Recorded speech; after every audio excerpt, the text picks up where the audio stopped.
Hi students, welcome to the Espen classes. So ಇವತ್ತಿನ ದಿವಸ ನಾನು ಈ ವರ್ಷ ಯಾರೆಲ್ಲ P U C second year students ಇದ್ದಾರೆ ಅವರಿಗೆ ಮೊದಲನೇ ಕಿರು ಪರೀಕ್ಷೆಯ ಬಗ್ಗೆ ಒಂದಿಷ್ಟು ಇನ್ಫಾರ್ಮೇಷನ್ ಕೊಡ್ತಾ ಇದ್ದೀನಿ. ನೀವೆಲ್ಲ ಫಸ್ಟ್ ಟೆಸ್ಟ್ ಅಂತ ಏನು ಕರಿತಾ ಇದ್ದಾರೆ ನೋಡಿ, ಇದು ಆಗಸ್ಟ್ ಮಂತಲ್ಲಿ ಕಂಡಕ್ಟ್ ಆಗ್ತಾ ಇರುವಂಥದ್ದು ನಿಮ್ಮ ಪ್ರತಿಯೊಂದು ಕಾಲೇಜಸಲ್ಲಿ ಇರುವಂಥದ್ದು.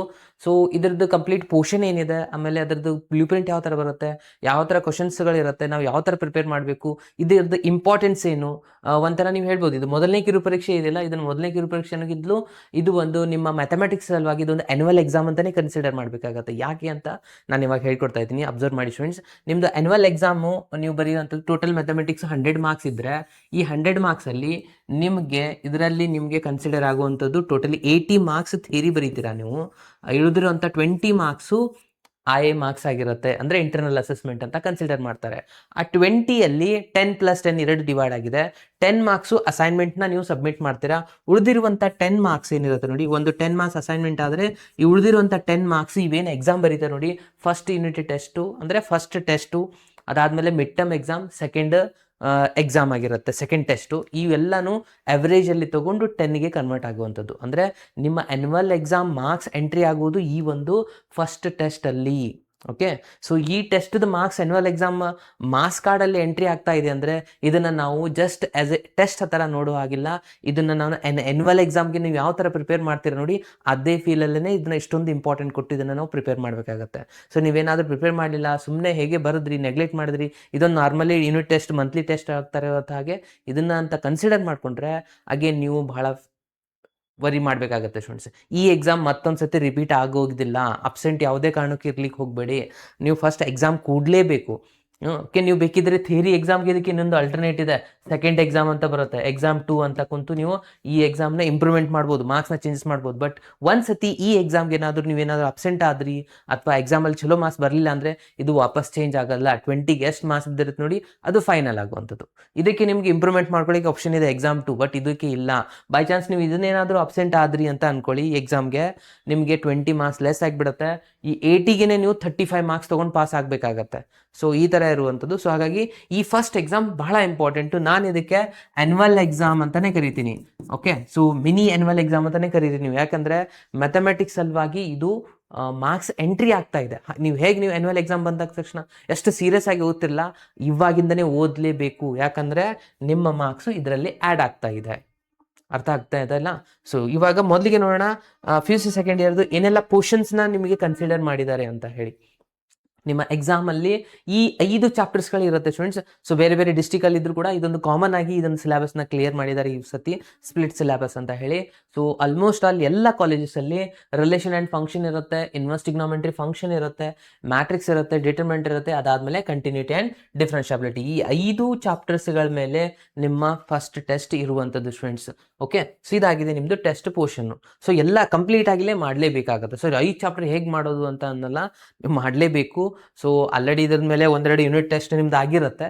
ಸೊ ಅದನ್ನೇ ಎಲ್ಲನೂ ಕನ್ಸಿಡರ್ ಮಾಡಿ ಮಾಡುವಂಥದ್ದು. ಅಗೇನ್ ಈ 5 ಚಾಪ್ಟರ್ಸ್ಗಳು ಬಹಳ ಈಸಿಯೆಸ್ಟ್ ಚಾಪ್ಟರ್. ನೀವೇನಾದರೂ ಈ 5 ಚಾಪ್ಟರ್ ಇವಾಗಲೇ ಮಾಡಿಬಿಟ್ರೆ ನೆಕ್ಸ್ಟ್ ಬರುವಂಥ ಮಿಡ್ ಟರ್ಮಲ್ಲಿ ಇದ್ರ ಜೊತೆ ಇನ್ನೊಂದೆರಡು ಚಾಪ್ಟರ್ ಆ್ಯಡ್ ಆಗಿ ನಿಮಗೆ ಮಿಡ್ ಟರ್ಮ್ ಎಕ್ಸಾಮ್ ಪೋರ್ಷನ್ ಇರುವಂಥದ್ದು. ಸೊ ಇವಾಗ ಏನು ನೀವು ಪ್ರಿಪೇರ್ ಮಾಡ್ತೀರಾ ಆ್ಯನ್ಯುವಲ್ ಎಕ್ಸಾಮ್ ಸಲುವಾಗಿನೇ ಅಂತ ಪ್ರಿಪೇರ್ ಮಾಡಿ, ಸೊ ಡೆಫಿನೆಟ್ ಆಗಿ ಚೆನ್ನಾಗಿರುವಂಥ ಮಾರ್ಕ್ಸ್ನ ಸ್ಕೋರ್ ಮಾಡ್ತೀರಾ.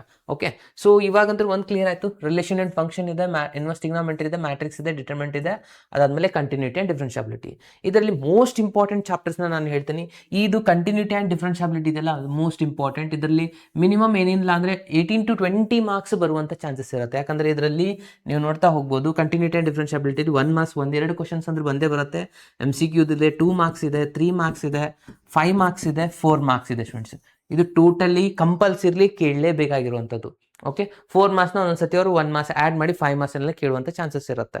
ಓಕೆ, ಸೊ ಇದಿಷ್ಟು ಪಾರ್ಟಲ್ಲಿ ಕಂಟಿನ್ಯೂಟಿ ಆ್ಯಂಡ್ ಡಿಫರೆನ್ಷಿಯಾಬಿಲಿಟಿ ಬರಲೇಬೇಕು. 2 ಮಾರ್ಕ್ಸ್ದು ಎಕ್ಸ್ಪೋನೆನ್ಷಿಯಲ್ ಫಂಕ್ಷನ್ ಮೇಲೆ, ಇಂಪ್ಲಿಸಿಟ್ ಎಕ್ಸ್ಪ್ಲಿಸಿಟ್ ಮೇಲೇನೂ ಕ್ವಶನ್ಸ್ ಬಂದೇ ಬರುತ್ತೆ.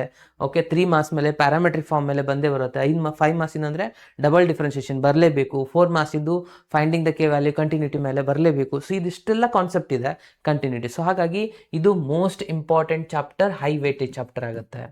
ಓಕೆ, ಸೊ ಇದ್ರಲ್ಲಿ ನಾನು ಬ್ಲೂ ಪ್ರಿಂಟ್ ಕೂಡ ಹೇಳ್ತೀನಿ ಯಾವ ಥರ ಕ್ವಶನ್ ಪೇಪರ್ ಬರುತ್ತೆ, ಕ್ವಶನ್ಸ್ ಯಾವ ಥರ ಇರುತ್ತೆ. ಆಮೇಲೆ ಅದು ಡಿಪೆಂಡ್ ಆಗುತ್ತೆ ನಿಮ್ಮ ಕಾಲೇಜ್ ವೈಸ್ ಸ್ಟೂಡೆಂಟ್ಸ್. ಇದು ಕಾಲೇಜ್ ವೈಸ್ ಬೇರೆ ಬೇರೆ ಕ್ವಶನ್ ಪೇಪರ್ ಇರುತ್ತೆ.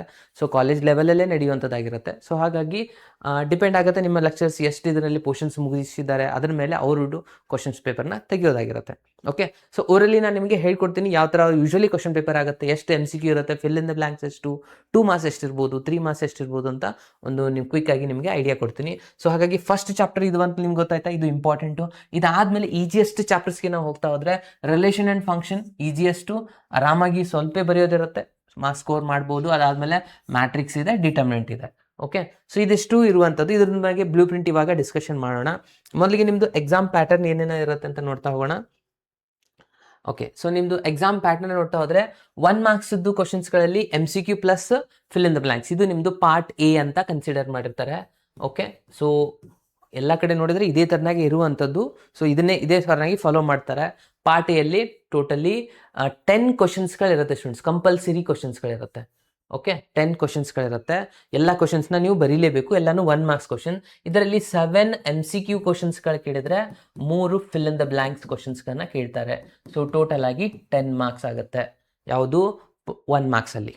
ಅರ್ಥ ಆಯ್ತಾ? ಇದು 1 ಮಾರ್ಕ್ಸ್ದು ಪಾರ್ಟ್ ಎ ಆಯಿತು. ಇನ್ನು ನೆಕ್ಸ್ಟು ಪಾರ್ಟ್ ಬಿಗೆ ಬಂದರೆ, ಪಾರ್ಟ್ ಬಿ ಅಲ್ಲಿ ಯೂಶ್ವಲಿ ಇದು 2 ಮಾರ್ಕ್ಸ್ ಕ್ವಶನ್ಸ್ಗಳಾಗಿರುತ್ತೆ. ಒಬ್ರು 5 ಕೇಳ್ತಾರೆ, ಒಬ್ರು 6 ಕೇಳ್ತಾರೆ, 6 ಅಥವಾ 5 ಕ್ವಶನ್ಸ್ ಕೇಳ್ತಾರೆ. ಅದರಲ್ಲಿ ನೀವು ಬರೀಬೇಕಾಗಿರೋದು ಜಸ್ಟ್ 3 ಕ್ವಶನ್ಸ್ಗಳನ್ನು ಮಾತ್ರ. ಓಕೆ. 2 ಮಾರ್ಕ್ಸ್ದು ಕ್ವಶನ್ಸ್ಗಳು ಎಷ್ಟು ಬರೀಬೇಕಪ್ಪ ಅಂದರೆ 3 ಬರೆಯೋದಿರುತ್ತೆ. ಸೊ 3 × 2 6 ಮಾರ್ಕ್ಸ್ ಇಲ್ಲಿ ಬರುವಂಥದ್ದು. ಓಕೆ. ಅದಾದಮೇಲೆ 3 ಮಾರ್ಕ್ಸ್ದು ಕೂಡ ಸೇಮ್ ಇದೇ ಥರನಾಗಿ ಇರುವಂಥದ್ದು. ಯೂಶ್ವಲಿ ಇದು ಪಾರ್ಟ್ ಸಿ ಅಂತ ಕನ್ಸಿಡರ್ ಮಾಡಿರ್ತಾರೆ. ಇದರಲ್ಲಿನೂ ಕೂಡ 3 ಕ್ವಶನ್ಸ್ಗಳನ್ನ ಬರೆಯುವಂಥದ್ದಿರುತ್ತೆ. ಟೋಟಲಿ 9 ಮಾರ್ಕ್ಸ್ ಇಲ್ಲಿ ಆಗುತ್ತೆ. ಇನ್ನು 5 ಮಾರ್ಕ್ಸ್ದು ಕೂಡ ಸೇಮ್ ಲಾಸ್ಟ್ ಪಾರ್ಟಲ್ಲಿ ಯಾವುದಂದ್ರೆ ಡಿ ಅಲ್ಲಿ ಕನ್ಸಿಡರ್ ಮಾಡಿರ್ತಾರೆ. ಇದರಲ್ಲಿನೂ 3 × 5 ನಂಬರ್ ಆಫ್ ಕ್ವಶನ್ಸ್ 3 ಇರುತ್ತೆ. 5 ಮಾರ್ಕ್ಸ್ ಇದು ಅಂದರೆ ಇಲ್ಲಿ 15 ಮಾರ್ಕ್ಸ್. ಸೊ ಯೂಶ್ವಲಿ ಎಲ್ಲರೂ ಇದೇ ಥರನಾಗಿ ಪ್ಯಾಟರ್ನ್ನ ಯೂಸ್ ಮಾಡ್ತಾರೆ. ಕೆಲವೊಬ್ರು 4 ಮಾರ್ಕ್ಸ್ ಸಲುವಾಗಿ ಇನ್ನೊಂದು ಅಡಿಷನಲ್ ಎಕ್ಸ್ಟ್ರಾ ಕ್ವಶನ್ ಕೂಡ ಕೊಡ್ಬೋದು ಕಂಟಿನ್ಯೂಟಿ ಸಲುವಾಗಿ. ಅದು ಬಿಟ್ಟರೆ ಮೋರ್ ಓವರ್ ಎಲ್ಲ ಕಡೆನೂ ಇದೇ ಥರನಾಗಿ ಫಾರ್ಮ್ಯಾಟ್ ಸ್ಟಾರ್ಟ್ ಆಗುವಂಥದ್ದು. ಸೊ MCQ ನೀವು ಟೋಟಲಿ 10 ಕ್ವಶನ್ಸ್ನ ಬರೀಬೇಕಾಗಿರುತ್ತೆ. 2 ಮಾರ್ಕ್ಸ್ ಕ್ವಶನ್ಸ್ ಇವೆಲ್ಲ ನೋಡಿ, ಇವು 3 ಪಾರ್ಟ್ BCD ಏನಿದೆ ನಿಮಗೆ ಇಲ್ಲಿ ಆಪ್ಷನ್ಸ್ ಇರುತ್ತೆ. ಮಿನಿಮಮ್ 2 ಕ್ವಶನ್ ಆದರೆ ಎಕ್ಸ್ಟ್ರಾ ಕೊಟ್ಟಿರ್ತಾರೆ. ಇಲ್ಲಿ 3 ಬರೆಯೋದಿದ್ರೆ 5 ಕ್ವಶನ್ಸ್ನ ಕೊಟ್ಟು 5ರಲ್ಲಿ ಯಾವುದಾದ್ರೂ 3 ಕ್ವಶನ್ಸ್ನ ಬರೆಯುವಂಥ ಕ್ವಶನ್ಸ್ಗಳನ್ನ ಕೊಡುವಂಥ ಚಾನ್ಸಸ್ ಇರುತ್ತೆ. ಅರ್ಥ ಆಗ್ತಾ ಇದೆಯಲ್ಲ? ಸೊ ಹಾಗಾಗಿ ನೀವು ಅಬ್ಸರ್ವ್ ಮಾಡಬೇಕಾಗಿರುವಂಥದ್ದು 5 marks questions, 3 marks questions, 2 marks ಮತ್ತು 1 ಮಾರ್ಕ್ಸ್ ಇವೆಲ್ಲ ಯಾವ ಚಾಪ್ಟರ್ಸ್ ಮೇಲೆ ಬರ್ಬೋದು ಅಂತ ಒಂದು ಕ್ವಿಕ್ ಐಡಿಯಾ ನಿಮಗೆ ಕೊಡ್ತಾ ಇದ್ದೀನಿ, ಅಬ್ಸರ್ವ್ ಮಾಡಿ. ಇವಾಗಲೇ ನಿಮ್ಗೆ ಹೇಳಿದೆ ಫಸ್ಟ್ 5 ಮಾರ್ಕ್ಸಿಂದ ಹೋಗ್ತಾ ಇದ್ದೀನಿ ನಾನು.